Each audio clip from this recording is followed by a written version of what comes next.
क्या आपने Ronald read की कहानी सुनी है? एक साधारण सा सफाई कर्मचारी जिसकी डेथ के बाद पता चला कि उसके पास लगभग $8 मिलियन की सेविंग थी। एक सफाई कर्मचारी और करोड़ों की वेल्थ। उसने कोई लॉटरी नहीं जीती थी और ना ही कोई विरासत मिली थी। उसने बस अपनी पूरी लाइफ में कंसिस्टेंटली पैसे सेव और इन्वेस्ट किए थे और कंपाउंडिंग को चुपचाप अपना काम करने दिया था। कई जीनियस लोग भी फाइनेंशियली फेल हो जाते हैं और कई एवरेज लोग भी वेल्थी बन जाते हैं, क्योंकि फाइनेंशियल सक्सेस हमेशा नॉलेज से नहीं, डिसिप्लिन से आती है। तुम्हारे पास कोई बड़ी डिग्री हो या ना हो, अगर तुम्हारा बिहेवियर पैसे के साथ सही है तो तुम वेल्थ बिल्ड कर सकते हो। जैसा कि मॉर्गन हाउसल ने अपनी book the psychology of money में बताया है कि फाइनेंशियल सक्सेस कोई हार्ड साइंस नहीं है, ये एक सॉफ्ट स्किल है जहां तुम्हारा बिहेवियर तुम्हारी नॉलेज से ज़्यादा इम्पोर्टेंट है। क्योंकि हम पैसों को लेकर ज़्यादातर फैसले लॉजिक से नहीं बल्कि अपने बिहेवियर और इमोशंस से लेते हैं, जैसे डर या लालच, और फिर उस फैसले को लॉजिक से जस्टिफाई करने की कोशिश करते हैं। तो आज की इस वीडियो में हम इस बुक से कुछ इम्पोर्टेंट लेसन्स डिस्कस करने वाले हैं जो हमारी फाइनेंशियल लाइफ के लिए बहुत ज़्यादा इम्पोर्टेंट है। Lesson number 1, nothing is for free. मान लो तुम्हें एक एक्सपेंसिव और स्टाइलिश वॉच चाहिए। तुम स्टोर में जाते हो और तुम्हें ऐसी वॉच पसंद आती है जो तुम्हारे दोस्तों को इम्प्रेस कर सकती है और शायद उस इंसान को भी जिसे तुम डेट कर रहे हो। अब आपके पास दो ऑप्शंस हैं। पहला, पैसे देकर वॉच खरीद लो, और दूसरा, वॉच उठाओ और भाग जाओ। लेकिन ज़्यादातर लोग पहला ऑप्शन ही चुनेंगे। तुम कार्ड निकालोगे, पेमेंट करोगे और सही रास्ता चुनोगे, क्योंकि तुम्हें पता है कि हर चीज़ की एक कीमत होती है। उसी तरह अगर आपको इन्वेस्टिंग करके अपने पैसों को ग्रो करना है तो उसकी भी एक प्राइस होती है, जो पैसे या डॉलर में नहीं बल्कि uncertainty, patience, market crashes, fear, temporary losses, high return के लिए ये सब झेलना पड़ता है और इसकी यही प्राइस है। हर बड़ा रिटर्न किसी न किसी इमोशनल प्राइस के साथ आता है, और जो लोग वो प्राइस पे नहीं कर पाते वे लॉन्ग टर्म रिवॉर्ड्स भी नहीं ले पाते। बहुत से लोग वेकेशंस पे जाने के लिए, अपने घर की डेकोरेशन के लिए या दोस्तों में शो ऑफ करने के लिए बहुत सारा खर्चा करते हैं, लेकिन अपने आप पर इन्वेस्ट नहीं करते, क्योंकि अपने आप पर इन्वेस्ट करने का प्राइस अभी दिख नहीं रहा। इसलिए लोग अपने आप पर इन्वेस्ट करने के बजाय दिखावे वाली चीज़ों पर ज़्यादा खर्च करते हैं। अगर तुम इन्वेस्ट करते हो तो कभी तुम्हारा पोर्टफोलियो बहुत ऊपर जाएगा, कभी अचानक नीचे गिर जाएगा, और यही उस हाई रिटर्न की प्राइस है। अगर तुम्हारे अंदर इतना पैसेंस नहीं है कि आप एक ही हफ्ते में अपने नेटवर्थ को 20% गिरते हुए देख सको, सिर्फ इसलिए क्योंकि तुम्हारी 2 कंपनीज के क्वार्टरली रिजल्ट्स एनालिस्ट की उम्मीद से थोड़े कम निकले, तो शायद तुम्हें मैक्सिमम रिटर्न चेज नहीं करने चाहिए, क्योंकि आमतौर पर जितना बड़ा रिटर्न होता है उतना ही बड़ा इमोशनल टेस्ट होता है। लेसन नंबर 2, इनफ और नॉट इनफ। राइटर कर्ट और जोसेफ हेलर एक बिलियनर की पार्टी में शामिल होते हैं। कर्ट ने कहा कि ये बिलियनर महीने में इतने कमा लेता है जितने आपने आज तक नहीं कमाए। तब हेलर ने कहा कि हाँ, लेकिन मेरे पास एक ऐसी चीज़ है जो उसके पास नहीं है, और वो है इनफ। अगर किसी इंसान को 10 लाख रुपए का बोनस मिले तो वो बहुत खुश होगा, लेकिन जैसे ही उसे पता चले कि उसके पड़ोसी को 11 लाख का बोनस मिला है तो अचानक उसकी खुशी गायब हो जाती है। पूरे साल कंपैरिजन उसे परेशान करता रहता है। कैपिटलिज्म 2 चीज़ों में मास्टर है, वेल्थ क्रिएट करने में और जलन पैदा करने में। अपने दोस्तों, नेबर्स या पीयर्स से आगे निकलने की इच्छा कई बार तुम्हें हार्डवर्क करने के लिए मोटिवेट करती है, और ये अच्छी बात है, लेकिन ये तुम्हें कभी सेटिस्फाइड महसूस नहीं होने देता। खुद से पूछिए कि तुम्हारे लिए कितना पैसा काफ़ी है, क्योंकि हर टाइम पैसे के पीछे भागना तुम्हारी मेंटल हेल्थ के लिए सही नहीं होगा और ये तुम्हें लालच की ओर ले जाएगा। और इसी लालच ने हिस्ट्री में लोगों से बहुत फूलिश चीज़ें करवाई हैं। लोगों ने एक्सेसिव लेवरेज लिया, इनसाइडर ट्रेडिंग की, फैमिलीज इग्नोर की, रिलेशनशिप्स खो दिए, और कुछ ने सब कुछ खोकर अपनी लाइफ तक ख़त्म कर ली। इससे बचने के लिए ऑथर 2 तरीके बताते हैं। नंबर 1, अपने लिए एक फिक्स फाइनेंशियल गोल सेट करो, और जब आप उसे अचीव कर लो तो बाकी ज़िंदगी आराम से अपने हार्डवर्क से मिले पैसे को एंजॉय करो। लाइफ में सेटिस्फैक्शन होना बहुत ज़रूरी है। नंबर 2, अपने आप को किसी से कंपेयर मत करो। आपकी लाइफ दूसरों की लाइफ से अलग है। आपके थॉट्स, डिसीजंस, ओपिनियंस सब दूसरों से अलग है। कई चीज़ें रिस्क लेने लायक नहीं होती, जैसे कि रेपुटेशन, फैमिली, दोस्त, फ्रीडम और प्यार, सिर्फ उन चीज़ों के लिए जो हमारे पास अभी नहीं है और जिसकी शायद हमें ज़रूरत भी नहीं है। Lesson number 3, no one is crazy. पहले नज़र में कई लोग पैसों के साथ क्रेजी डिसीजंस लेते दिखते हैं। कुछ लोग कई चीज़ों पर बेहिसाब पैसा उड़ाते हैं जबकि कुछ लोग कैश को मैट्रेस के नीचे छिपा कर रखते हैं। लेकिन हर इंसान अलग बैकग्राउंड से आता है, अलग चाइल्डहुड, अलग पेरेंट्स, अलग एक्सपीरियंसेस, अलग एजुकेशन, और यही सब मिलकर उसका मनी माइंडसेट बनाता है। जो चीज़ तुम्हें कम्प्लीटली क्रेजी लगती है, हो सकता है वही चीज़ किसी दूसरे इंसान के लिए परफेक्टली लॉजिकल हो। मॉर्गन हाउसल ने अपनी book the psychology of money में लॉटरी टिकट्स का एग्जाम्पल देते हैं। अमेरिका में लोएस्ट इनकम वाले लोग हर साल एवरेज $400 से भी ज़्यादा लॉटरी पर खर्च करते हैं, यानी इंडियन रुपीज़ में लगभग 35,000 रुपये, और उनके जीतने के चांसेस 0.0000001% होते हैं।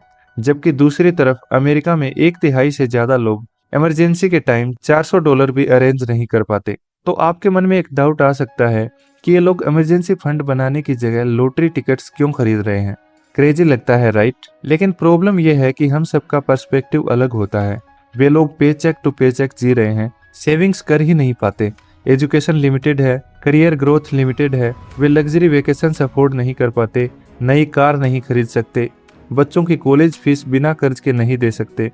तो उनके लिए लॉटरी टिकट सिर्फ एक टिकट नहीं है, वह उनके लिए एक सपना है कि शायद एक दिन उनकी जिंदगी बदल जाए। वे उस लाइफस्टाइल में आने की कोशिश करते हैं जो कई लोग ऑलरेडी जी रहे हैं, और शायद इसी वजह से वे हमसे ज़्यादा लॉटरी टिकट्स खरीदते हैं। तो इससे हमें क्या सीखने मिलता है कि जब हम एक्सेप्ट करते हैं कि हर इंसान अलग है, हर ट्रेंड तुम्हारे लिए नहीं होता, हर अपॉर्चुनिटी तुम्हारे लिए ज़रूरी नहीं होती, कि सबके अलग अलग पर्सपेक्टिव होते हैं, तो तुम सोसाइटी को बेहतर समझने लगते हो। Lesson number 4, luck and risk. Bill Gates दुनिया के इकलौते ऐसे स्कूल में पढ़े थे जहाँ पे उस टाइम कंप्यूटर्स थे। सोचो, दुनिया में लाखों स्कूल थे, लेकिन सही जगह, सही समय और ऐसा मौका जो शायद 1 in a million था। उनका सबसे अच्छा दोस्त केंट इवांस उतना ही इंटेलिजेंट था, वो भी माइक्रोसॉफ्ट का को फाउंडर बन सकता था, लेकिन ग्रेजुएशन से पहले एक एक्सीडेंट में उनकी मौत हो गई। फिर वही 1 in a million चांसेस, एक जैसी किस्मत, एक जैसे चांसेस, लेकिन दो बिल्कुल अलग अलग रिजल्ट्स। तुम सोचते हो कि तुम्हारी सक्सेस सिर्फ तुम्हारी स्किल की वजह से है। जब सब कुछ सही चलता है तो आप खुद को जीनियस समझने लगते हो, और जब चीजें गलत होती हैं तो खुद को फेलियर मान लेते हो। लेकिन लक की सबसे बड़ी बात क्या है?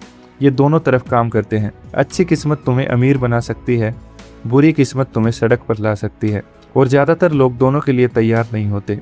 उन्हें लगता है कि अच्छे दिन हमेशा रहेंगे और बुरे दिन कभी नहीं आएंगे। लेकिन जो लोग सच में वेल्थ बिल्ड करते हैं वो एक बात समझते हैं कि तुम लक को कंट्रोल नहीं कर सकते, लेकिन जब बैड लक आए तब तुम कितने समय तक टिके रहोगे ये तुम्हारे कंट्रोल में है।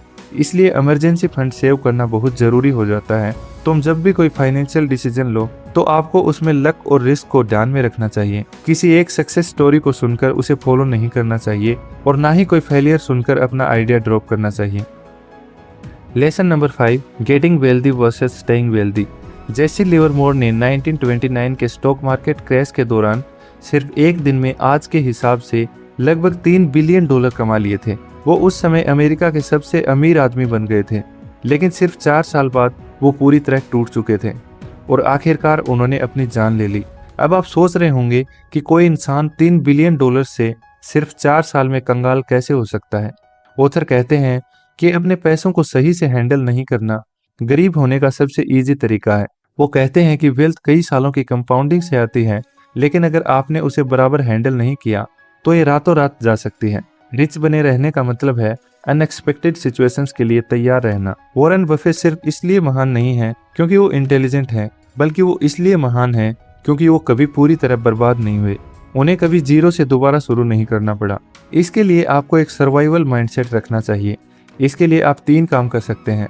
पहला, आप अपने आप को मेंटली और फाइनेंशियली इतना स्ट्रॉन्ग बना लो कि मार्केट साइकिल से आपको कोई फर्क ही ना पड़े।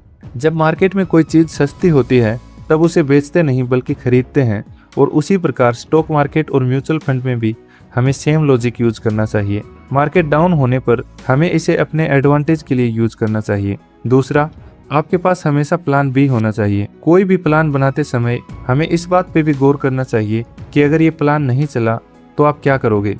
इसलिए हमें इन्वेस्टमेंट पोर्टफोलियो बनाने के साथ साथ इमरजेंसी फंड भी रखना चाहिए। तीसरा, आपको अपने फ्यूचर के लिए हमेशा एक्साइटेड और पॉजिटिव सोच रखनी चाहिए, लेकिन इसके साथ अपनी करंट सक्सेस को लेकर सावधान भी रहना चाहिए कि इसमें कहीं कोई रिस्क तो नहीं है। Lesson number 6, simple wealth rule. ज्यादातर लोग सोचते हैं कि रिच बनने का मतलब है ज्यादा पैसा कमाना, लेकिन रिच बनने का असली मतलब है जितना कमाओ उससे कम खर्च करना। यही पूरा सीक्रेट है। तुम महीने के 1 लाख कमाकर भी गरीब हो सकते हो अगर तुम 1,10,000 खर्च कर रहे हो, और तुम सिर्फ 40,000 कमाकर भी रिच बन सकते हो अगर तुम 30,000 में जिंदगी चला रहे हो। ये कोई रॉकेट साइंस नहीं है। सच ये है कि तुम्हारा कंट्रोल अपनी इनकम से ज्यादा अपने स्पेंडिंग्स पर होता है। आपका बॉस आपकी सैलरी कंट्रोल करता है, इकोनॉमी जॉब अपॉर्चुनिटीज कंट्रोल करती हैं, लेकिन आपके बैंक अकाउंट से निकलने वाला हर पैसा आप खुद कंट्रोल करते हो। महीने के अंत में ज्यादा पैसा बचाने के 2 तरीके हैं, या तो ज्यादा कमाओ या कम खर्च करो। ज्यादा कमाने के लिए आपको एक्स्ट्रा काम करना पड़ेगा, बेटर जॉब ढूंढनी पड़ेगी या कोई साइड हसल शुरू करना पड़ेगा, और ये सब मुश्किल है। लेकिन कम खर्च करने के लिए बस कुछ रेस्टोरेंट स्किप करने होंगे या थोड़ी सस्ती कार लेनी होगी। जो लोग रिच बनते हैं वो हमेशा सबसे ज्यादा कमाने वाले लोग नहीं होते, बल्कि वो लोग होते हैं जो सबसे ज्यादा बचाते हैं। एक चीज याद रखना, पैसा बचाने और कंजूस होने में बहुत फर्क है। पैसा बचाने का मतलब है पैसा वेस्ट ना करना, और कंजूस होने का मतलब है पैसा खर्च ही ना करना। इसके लिए आपको नीड्स एंड वांट्स में फर्क समझना पड़ेगा। नीड वो है जो आपके जीने के लिए जरूरी है, आपके काम के लिए जरूरी है, और वांट वो है कि किसी भी चीज से आप अट्रैक्ट हो रहे हो और वो खरीदने का मन करने लगता है। जब आपने कुछ खरीदने से पहले नीड और वांट्स को समझ लिया तो आप पैसे बचा लोगे। Lesson number 7, true wealth what you don't see. दोस्तों, हमने साइलेंट वेल्थ के ऊपर एक अलग से वीडियो भी बनाया है। आप यहाँ पर क्लिक करके या डिस्क्रिप्शन में लिंक पे जाकर उसे देख सकते हैं। असल वेल्थ वो है जो दिखाई नहीं देती। रिचर्ड फस्कून, जो दुनिया के टॉप कॉलेज हार्वर्ड यूनिवर्सिटी से पढ़ाई करता है, top investment company Merrill Lynch में वाइस चेयरमैन बनता है, लेकिन कर्जे की और खर्चा करने की आदत की वजह से 2008 में बैंकरप्ट हो जाता है।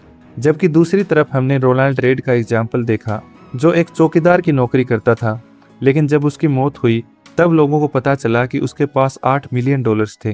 किसी ने ये इमेजिन भी नहीं किया था। और यही वो बात है जो ज्यादातर लोग समझ नहीं पाते। रियल वेल्थ इनविजिबल होती है, लेकिन हम लोगों को जज कैसे करते हैं उन चीजों से जो वो हमें दिखाते हैं। लेकिन जो चीजें हमें दिखाते हैं वो अक्सर वेल्थ नहीं बल्कि स्पेंडिंग्स होती हैं। मान लो किसी के पास 30 लाख रुपए की कार है, तो उससे हम ये नहीं पता लगा सकते कि वास्तव में वो इंसान वेल्दी है या नहीं, बल्कि एक चीज हमें साफ साफ पता लगती है कि उसकी वेल्थ में से 30 लाख रुपए कम हो गए हैं। जब हम किसी का अच्छा सा घर, बढ़िया सी कार और इंस्टा पे वेकेशंस की फोटो देखते हैं तो हम भी सोचने लगते हैं कि काश हमारी लाइफ भी ऐसी होती, क्योंकि ये हमें क्लियरली दिखता है। लेकिन ये पूरी पिक्चर नहीं होती। हमें उसकी लाइफ का सच पता नहीं होता। हो सकता है उसके घर की EMI का टेंशन, उन्हें मैनेज करने के लिए दिन भर ऑफिस के काम का स्ट्रेस और उसकी वजह से घर की फाइट, लेकिन ये चीजें हमें दिखती नहीं। तो हर महीने अपने बैंक अकाउंट को देखकर खुद से एक सवाल पूछो कि क्या मैं सच में रिच बन रहा हूँ या सिर्फ रिच दिखने की कोशिश कर रहा हूँ। क्योंकि अगर तुम चीजें सिर्फ वेल्दी दिखने के लिए खरीद रहे हो तो तुम धीरे धीरे असली वेल्थ से दूर जा रहे हो। अब आखिर में बात करते हैं मॉर्गन हाउसल के लाइफ एडवाइसेस की। नंबर 1, अपने फाइनेंशियल डिसीजन सोच समझ कर लो, किसी को दिखाने के लिए नहीं। नंबर 2, पैसे बचाओ, किसी स्पेसिफिक गोल के लिए नहीं, बस बचाने के लिए, क्योंकि बिना पर्पज की सेविंग्स भी आपको तब ऑप्शन देती है जब लाइफ अचानक सरप्राइज करती है, और लाइफ सरप्राइज जरूर देती है।